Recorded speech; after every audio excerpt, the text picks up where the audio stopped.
बोधकथा. नितांत श्रद्धा. एकेकाळी एका गावात एक साधू राहत होता. तो दिवसभर श्रीकृष्ण नामाचा जप करत असतो आणि ढोलकी, मृदंग वाजवून कीर्तन करत असतो. ज्याचे घर त्याच्या झोपडीजवळ होते ती व्यक्ती त्याच्यावर खूप नाराज होती. एके दिवशी ती व्यक्ती रागाने त्या साधूच्या झोपडीत गेली आणि विचारले, तू दिवसभर श्रीकृष्ण श्रीकृष्ण का जप करतोस? तुमचा कोणताही व्यवसाय नाही. कमवायला जावे लागते. तुझ्या मृदंगच्या आवाजाने मला झोप येत नाही. साधू म्हणाले, तुम्हीही माझ्यासोबत श्रीकृष्ण नाम जपण्याचा प्रयत्न करा, मग तुम्हाला कळेल की तुम्हाला किती आनंद होतो. तो माणूस जरा चिडून म्हणाला, जर मी तुझ्यासोबत श्रीकृष्ण श्रीकृष्ण जप केला तर तुझा श्रीकृष्ण मला भाकर खायला देईल का? साधू म्हणू लागला, मी श्रीकृष्ण नामाचा भक्त आहे आणि श्रीकृष्ण भगवंतांच्या कृपेने मला रोज भोजन मिळते. तुम्हीही श्रीकृष्ण नामाचा जप करण्याचा प्रयत्न करा, मला खात्री आहे की देव तुम्हाला नक्कीच अन्न देईल.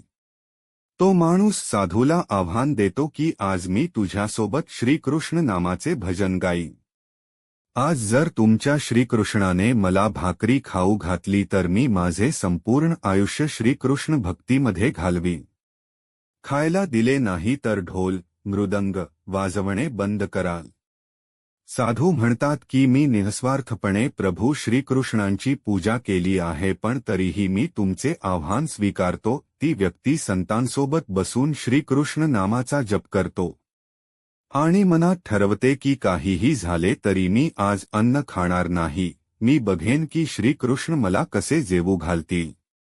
श्रीकृष्ण नामाचा जप केल्यावर त्याला वाटतं की मी आता घरी गेलो तर माझी आई आणि बायको मला जेवायला सांगतील आणि मला भाकरी खावी लागेल. पण मला एका आव्हानात साधूचा पराभव करायचा आहे, म्हणून तो घरी जाण्याऐवजी गावाजवळच्या जंगलात जातो. तो जंगलात झाडावर चढतो आणि बसतो. तो दिवसभर या झाडावरून खाली येणार नाही आणि अन्नाचा एक दाणाही खाणार नाही, असे त्याला वाटते. अशा प्रकारे मी साधूचा पराभव करीन आणि त्याचे ढोल, मृदंग वाजवणे बंद होईल.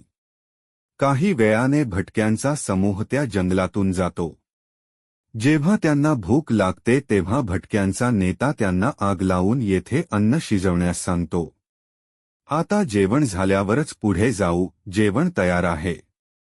भटके जेवायला निघाले आहेत. मागून दरोडेखोर येत असल्याची माहिती भटक्यांना मिळाली. तेव्हा भटक्यांचा नेता म्हणतो की आपण इथून निघूया, डाकू आमचे सर्व काही लुटू शकतात.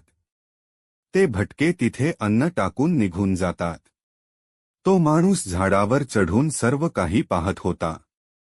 काही वेळाने दरोडेखोर तेथे पोहोचतात. जेवण बघून दरोडेखोर म्हणतो की त्याचा वास खूप छान येतो. पण मग हा पदार्थ कोणी तयार केला? बनवल्यावर का नाही खाल्ले? आम्हाला अडकवण्याची कोणाची तरी चाल आहे का? हे असू शकते, अन्नात विष असते. त्याचवेळी डाकूंच्या म्होरक्याची नजर त्या व्यक्तीवर पडली.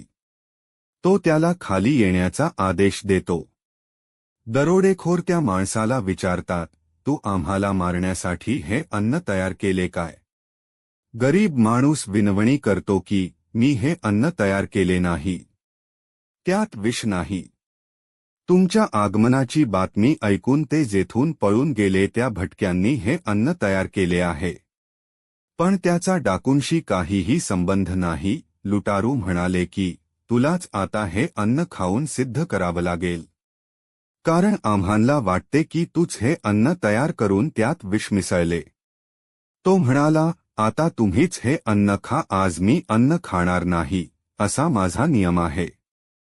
मी कोणत्याही किमतीत खाणार नाही. यावर तो ठाम राहतो. दरोडेखोरांचा संशय बळावला.